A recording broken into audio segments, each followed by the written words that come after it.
In 2015, New York University did a study where they surveyed 128 college students. Now, out of 128 college students, 49% reported back that they felt an overwhelming deal of stress every day.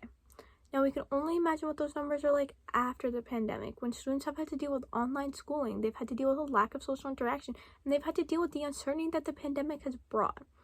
Now, today, I'm here to convince you that mental health days are important and they should be seen as an excused absence for schools. Now, I, like many other students, have struggled with depression, anxiety, and stress, and I didn't realize how bad it was until the pandemic hit. And coupled with a heavy workload and a lack of motivation and a lack of social interaction that I used to get from school, I began to struggle. And with everything else going on in the world, I thought my professors would be more understanding, but they weren't. I emailed them my circumstances, and they told me that if I wanted to miss school, I needed a doctor's note. And if I didn't show up with one, then I would have points taken off my grade. A lot of teachers did do that. And that only made my mental health worse, and that's why this topic is so important to me. In order to persuade you that mental health days should be an excused absence, I will discuss how students' mental health is getting worse and how this will help the problem.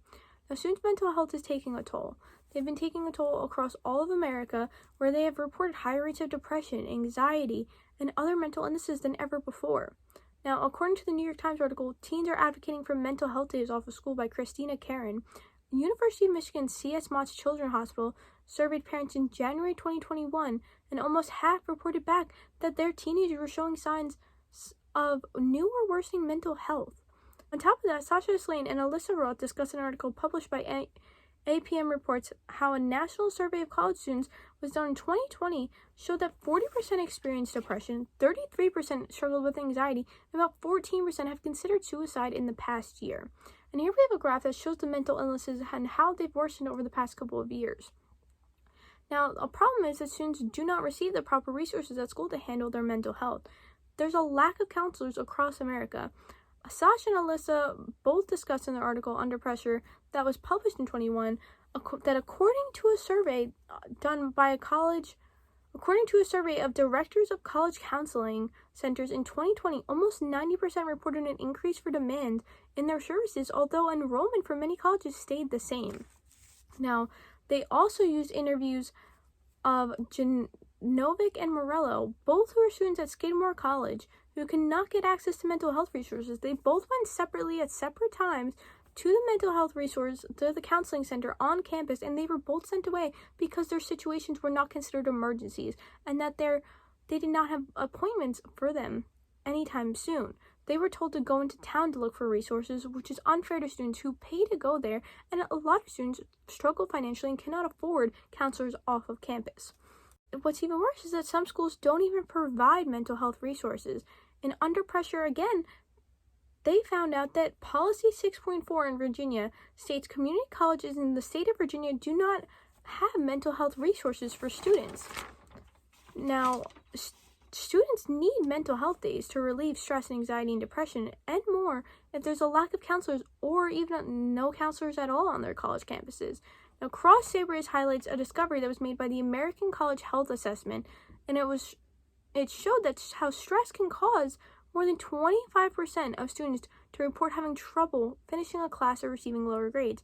An obvious, helpful solution was for students to take time for themselves to figure out what they need to do to catch up on homework or to have self-care. Now, Catherine Gurrit, in her article, Why More Schools Are Excusing Student Absences for Mental Health, published by Education Week, brings expert testimony. Jill Cook, who's an executive director to the American School Counselor Association, to back up the claim that mental health days are an effective way to manage stress and one's emotions.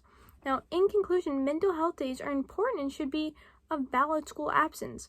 After hearing statistics about how students are struggling with their mental health, coupled with listening to the personal stories of Janovic and Morello, it is clear that colleges are not equipped to handle the mental health issues, so students have to take their matters into their own hand, and if that means taking a mental health day every once in a while, that is a fair claim, and professors should not be allowed to take points off their grade because of that. Mental health days should be considered an excused absence for all students across America. Now, the article Under Pressure includes a startling statistic that was in a study by the CDC, which it claims that a quarter of 18 to 24-year-olds that were surveyed reported seriously considering suicide in the past 30 days.